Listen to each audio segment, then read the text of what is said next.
Usa sa mga meanings sa word philosophy gawa sa gitawag og the study of wisdom or the love of wisdom is also the love for truth, kanig yung kamatuoran.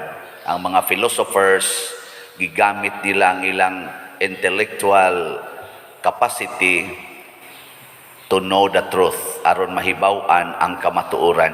Nga ningon si Kristo diri, ang imong pulong kamatuoran. Nya kay siya man ang pulong nga nagpakatao, si Kristo ang kamatuoran. Munang ningon siya, I am the way and the truth. Si Saint Justin, pagkahibaw gid niya sa tinuod nga kamatuoran kabahin sa atong kinabuhi nga everything comes from this being, the being which is Alpha and Omega, way sinugdanan o way katapusan, nga mao si Kristo. Iya dayong gibuhos ang iyang kaugalingong kapasidad sa pagsangyaw niining maong kamatuoran. Naglagot ang kalibutan tungod sa iyang gibuhat. Kay matod pa ni Kristo, kining kamatuoran na dili iyas kalibutan. Unya gipadala kuno siya aron pagsangyaw, nasuko ang kalibutan. Kay kini manggong kamatuoran sa Ginoo mga igsoon, lahi dinhis kalibutan. Mo na masuko gining kalibutan. Kamo, wa pa mo masuko. Wa mo masuko sa Ginoo. Wa? Wa mo masukos Ginoo nga maura na inyong naong. O magsige mo kasina sa uban, nindot lagi siyag naong, nindot lagi siyag ilong, nindot silag panit, puti, amo dinhi, lagom. Maunang sige sa tang paputi sa tong naong kitang mga taga dinhi. Di ba? Hala, nindot lagi silag buhok, bland, ang amo itom, ubanon pagyod, gipablanasan, pablanasan, ana, basig na mao man ay mga ekspresyon sa kasuko kanang usbo nimo ang iyang gibuhat. Nasuko gani kas usa ka tawo, imo ginang sungagon ang iyang gibuhat, di ba? Di nasuko na mos Ginoo na. La nindot lagi sila kilay, baga ako nipis, akis kison ko niya, akong ilisag badlis. O ana. Di ba? Di na sakto. Mga ekspresyon man as kasuko, tanawan ng inyong anak og basuko ninyo. Sungagon ginang imong gisulti, tanawa ning sakristan og masuko sa pare. Buhaton gina ang gidili sa pare. Tanawa ang pare og nasuko na sa obispo. Tanang gisulti sa obispo, sungagon gina sa pare. Kamo wa pa mo masuko sa Ginoo. Ningon dayong Ginoo, pangural mo sa inyong balay. Ningon, nganong nangural man mo? Bitaw joke lang na. Ningon dayong Ginoo, pangangkon mo ani mga yuta, kana mga yuta ang kuna na ninyo, apil na mga karsada aron himuon ninyong parkingan. Ningon dayong Ginoo, wa yang anong inyo manang gisungag, adi no tingali ka mo dinhi basig na abang. Ningon dayong Ginoo, pag puyo-puyo mo kanang live-in, ana wa nya ikaw sige kag simba nya, sige sa kang puyo-puyo.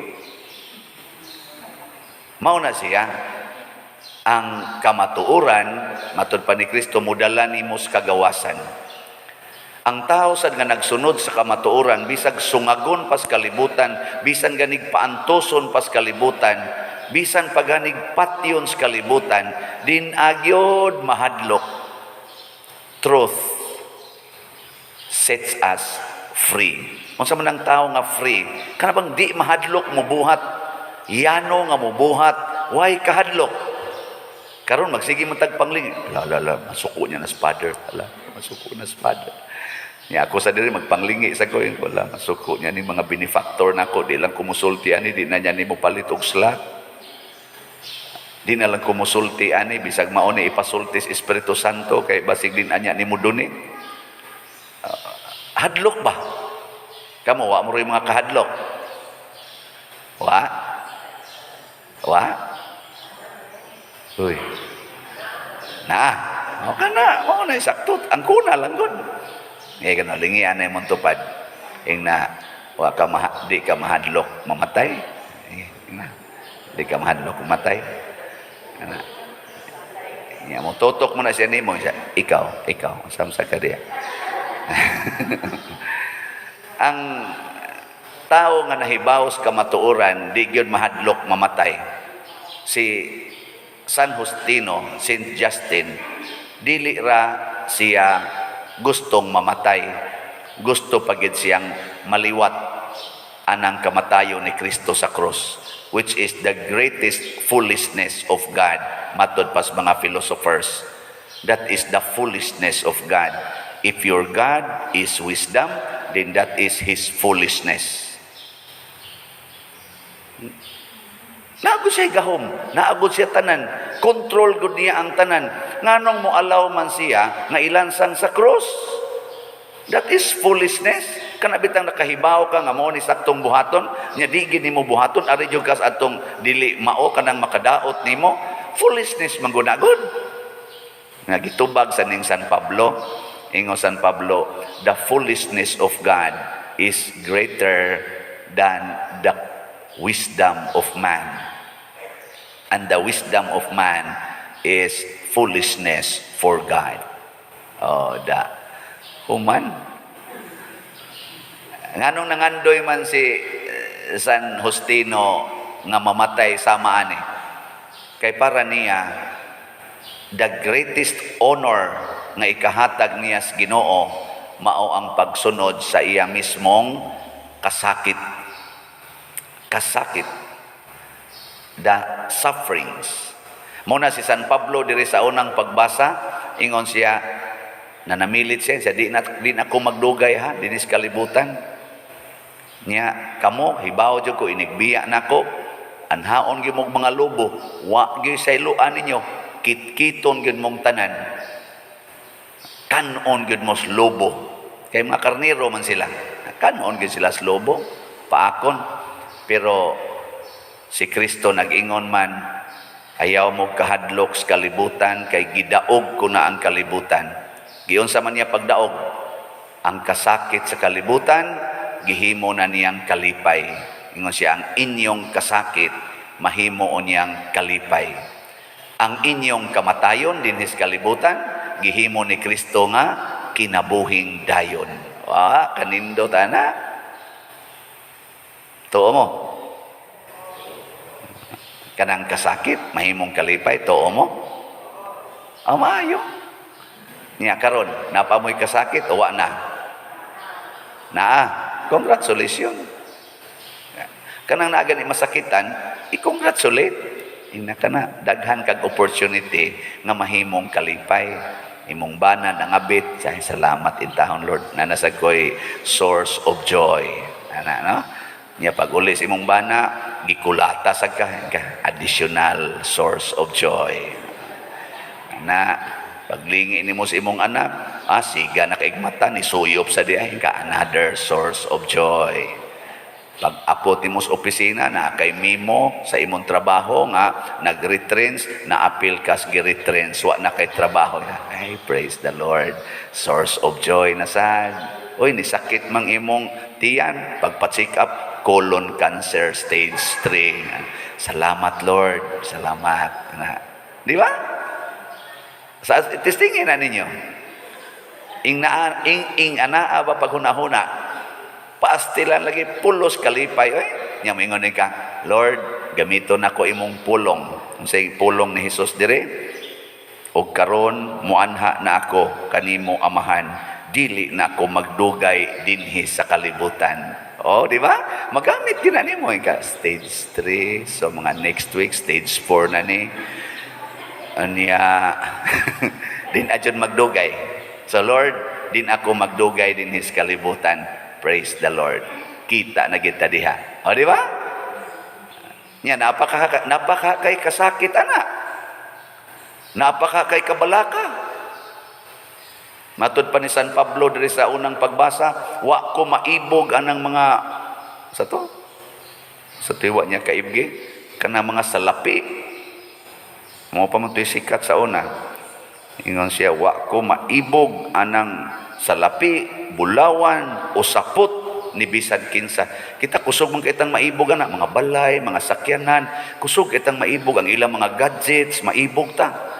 Pero si San Pablo unsa man yang gibuhat, insa gigamit nako ang akong mga kamot aron pagsustenir sa akong panginahanglan ug aron ko makatabang sa uban. Ninduta ana no?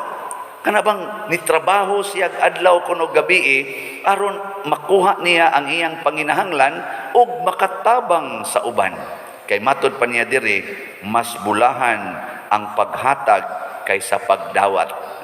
Common kini nato. It is better to give than to receive. Di ba? Nito mo na.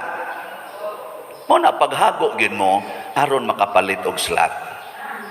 Bitaw, hago gyud pare atong nagistorya nako nga habal-habal driver nga ang una niyang biyahe padong kuno ini kabuntag, ang una niyang biyahe iyang isafety para pundo niya para makapalit og slot. Karon sobra na sa napo ka slots ang iyang napalit tungod sa iyang pagkahabal-habal driver. Labandira, isafety niya ang mga extra nga tunol sa iyang ipanglabhan aron ipalit niya slot. Nakapalit na siya mga duha ka slots atong niagi natong mga slots nga gipamiligya. Labandira, baker, taxi driver, safety, imbis magpawasing siya, tagpila ng wasing kuno, tag 100 man ting ito. Ang usa ka wasing 100 or 50 ba to? Siya na lang mo limpyo. Hug na lang siya anang sa nang hulug-hulugan anang pasirit-sirit. Siya na mo limpyo. Niyang katong budget niya ato, iyang gisafety aron ipalit og slot. Kapalit po siya slot. Mga katulo naman ting ito sinipalit karon. Asa ka na sila padong? Kining klasihas mga tao. Langit o impierno? Langit. Nya kanang naay ilang kwarta. Nya naibog sila ng daghang kwarta. Di gid sila mo palit kay padaghanon pagid ang kwarta. Unsa asa ka na padong? Kaya nahibaw mo. Bitana, kaning pagtrabaho, mao'y gigamit. Ang kamatuoran din is kalibutan, trabaho, ayaw pagtinapulan. Na iniingon ako pa dir, wa man sa ni hire na mo. Ayaw na pagtrabaho nga para swelduhan ka, kadaghang trabaho ono dia. Kanang silingan ninyo, limpyuhin ang ilang tugkaran. Kanang ilang mga niklag up nga mga kanal, kuhaan ang niklag up diha. Kaning ato mga karsada dinhi kaning mga suok-suok, mga barangay roads nga daghan na kay nidingyop nga mga sagbot kay wa sad palimpyuhi sa mga kapitan. Anang limpyuhi na panahon lang tas eleksyon mang limpyo, panahon lang tag mangumpanya o natabang limpyo, limpyuhi ingka wa man ko gi-hire sa kapitan, way kapitan, way konsehal nga masuko nga manglimpyo kasdan. Wa ikaw niya, patay tani, wa matay kaon. Mas maayo nang mamatay ka nga nagtrabaho kaysa mamatay kang ga-standby. Testingi ko no be. Testingi ko no trabaho ang why ni hire nimo. Unya ang imong gibuhat kaayuhan sa katilingban. Tanaw na tog mamatay bakas gutom. Testingi. Huwag mo ka-testing. Huwag mo kasuhay. Panuhay mo. Panuhay mo ba? O huwag mo kasuhay, panuhay mo. Sa ito pasulahi. Di jud ka magutman. Kami sa una, dito sa bukid, kargado raman mi. Nabagoy gaswildo na mo aron tukuran og balay katong nalos noong balay sa among silingan. Tungod kay gabok na kayo. Nag-organize mi, mga youth, batas mi kawayan, putol mi kahoy, tabangan na mong tukod iyang balay. Nahimo ang balay, nga way suhol-suhol. Kay nalusno man sad to pagpangaon namo pag-adlaw sa minatay kay gipasaka man sad mi didto. Nasaka nga rin mo dong, ngaon ka adlaw sa minatay magluto man na kaon nga to karaan ka. May kay ubos sa kayo kanang gabo kayo lusno dayon. Oy kita ra ba nakalusno ani gipakaon ta. Hala batas nga to kawayan. Tinabangay. Ngano man laging wa man lagi mi mamatay sa gutom nga wa may nagsweldo na mo ato. Malipayon pa kayo. Tungod ato, nadasig ni, manglimpyo misdan. Kanang among daan, paduang sa bukid, mga tuslok ang imong mata, ang mga kugon, kanang mga hagunoy, Iniglakaw nimo igsayos buntag ang yamog, igabot nimo sa ubos dito uga pakas babaw, igabot nimo sa ubos mura na kag naligo. Di ang among buhaton, among gisipsipan ang dan, limpyuhan. Why nagsuhol? Wa man lagi may mga matay. Sigutom. Oh, karon, unsa may nahitabo? Sige na lang kog dupa-dupa, wa na. Perti ng kaon. Wa mamatay oy. Bitan na kanirong atong bagong administrasyon ang usa kuno sa ilang giatubang karon economic recovery. Analipay ko nga usas ilang mga objectives sa akong nadunggan sa balita to create job opportunities. Patrabahoon ang tao. Dili sige hatag lag ayuda kay mag-ana ra niya na mura nag-isda ba. Unsa la imong ihog dito mura sa ilang kanon, mura niya naghuwan tamad, maghuwat lag kanus mahog ang bayabas. Ana patrabahoon ni ay daghang trabahoonon, daghan tudluan ato trabaho. Mga bitan ning ato mga sasing kids dinhi, katong ako man to silang gi suspenso. Pagbalik na nako sa boton tanig maayo ha. Amo na may mga parameters niya ang usagis among gi main gyud. No work, no food. No 20. Di ba? Ano ginang 20 kada adlaw nako. No work, no food, no 20. Karon may na kay sila mukan igabot ini kuha deg silhig, silig-silhig dayon, ngadugang las abog ba. Ana trapo-trapo dayon, anak diri, trapo-trapo. Pader, mana? Ya. Papasagdi lang. Mangingilad mong dagko. Sige lang, okay ra. Basta nakita na kung ni trabaho mo, naada yo'y food, naada yo'y 20. Di ba? Na siya. So, kamusang mga parishioners nga nagsigig trabaho aron mo tabang sa simbahan. Congratulations. Nahao mo, nalinya mo sa dalan sa Ginoo. Labi na gyud sa namalit na tog slots. Congratulations. Labi na gyud tong naghago pagtigom aron lang kapalit og slot. Pero ibilin tani og mao ni atong puhunan aron makasakatas langit. Si Kristo nagbilin og simbahan. Si San Pablo nagbilin og simbahan. Matod pa niya, atimanan ninyo ang simbahan. Na atimanon. Kamong ni atiman sa simbahan, congratulations. Kamong ni trabaho og maayo aron makaatiman sa simbahan, makapalit og slot, congratulations. Kamong wa mamalit, sugod na. Nindog ta.